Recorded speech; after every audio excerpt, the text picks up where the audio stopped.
should I stay or should I go? That's the dilemma that the disciples had.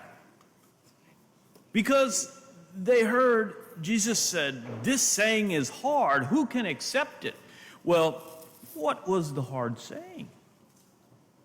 The saying was, Jesus was saying, I give you, believe in me, and you will have eternal life. That's a challenging statement at that time. How could someone say, I am going to give you eternal life?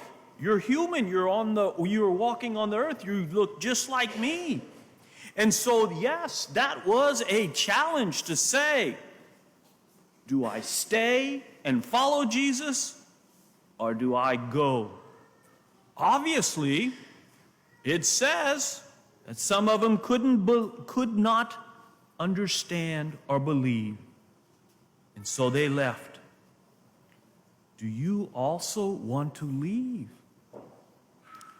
That's what Jesus was asking them. So the question that the disciples had, do I stay with this Jesus person? Or do I go out on my own and look for something else? They thought about it, and as Peter spoke for the 12, he said, Lord, to whom shall we go? You have the words of everlasting life. How true that is. But in order to make that statement, Peter had to have some conviction, had to have some kind of connection with Jesus in order to say, Lord, to whom shall we go? You have the words of everlasting life. The question is asked of us in following Jesus. Do we stay? Do I stay? Or do I go? The easy answer is, well, of course we're going to stay. That's what faith in Jesus is all about. But it's more than just saying, well, of course I'm going to stay. It's about going back. If we say, when we say we're going to stay, then we go with another statement. As for me and my house, we will serve the Lord. As for me and my house, we will serve the Lord. And so it goes a little bit further. Because we can't just go through the motions of, so to speak, being nice to people, coming to Mass, and then, okay, well then nothing's different. I did what I was supposed to do. But making that choice to follow Jesus is not out of blind obedience or fear or the default, but it is a desire to serve out of a genuine desire to follow and serve Jesus. That comes from a relationship with Jesus. And that relationship is, we all have it. It is to take that relationship that we have and continue to nurture it.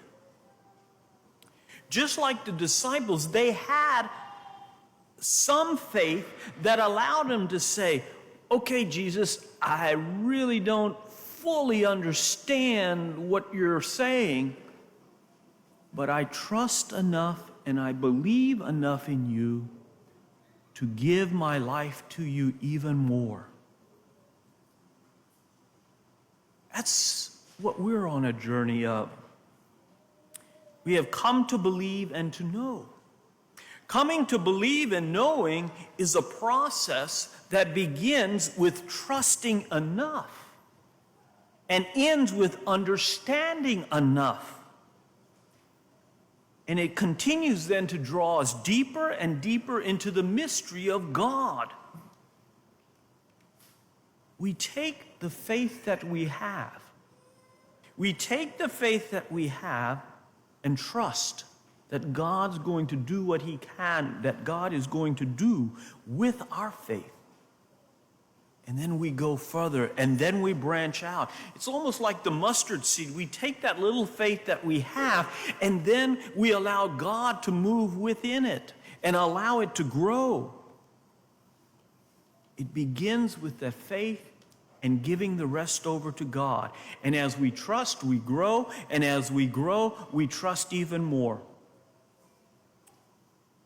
So it means that as far as me and my house, we will serve the Lord.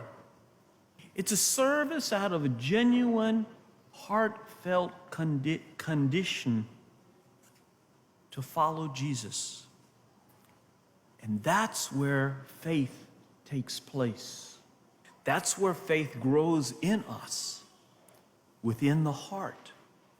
And then we follow Christ, not out of a blind obedience, but of a genuine desire to follow and to serve Jesus. Now, we might think, okay, that sounds really good. But it's really challenging too. Because just like in the first reading, following the other gods get in the way. And so we might want to reflect on our lives, ask ourselves, these other gods that come into our life, why are they taking precedence?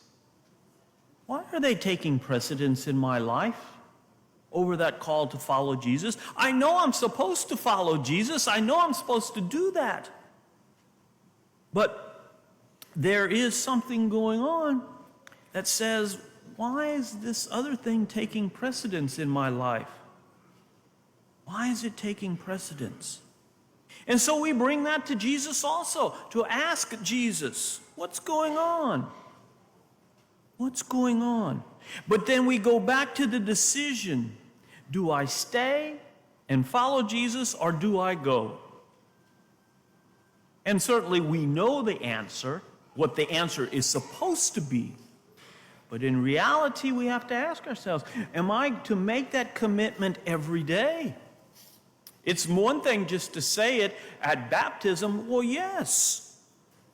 But then there's the other part of making that commitment every day. Every day.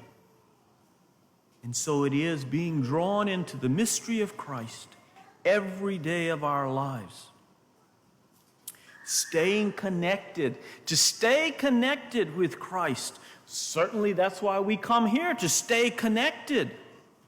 But also we connect with one another. That's connecting with God. That's connecting with Jesus. To stay connected with one another. And to help us grow in our faith. To help us grow in our faith. And making that decision, do I stay or do I go? Making the decision to serve the Lord is a daily decision. Making that decision, do I stay or do I go? Do I stay or do I go? That's up to us to offer our own response.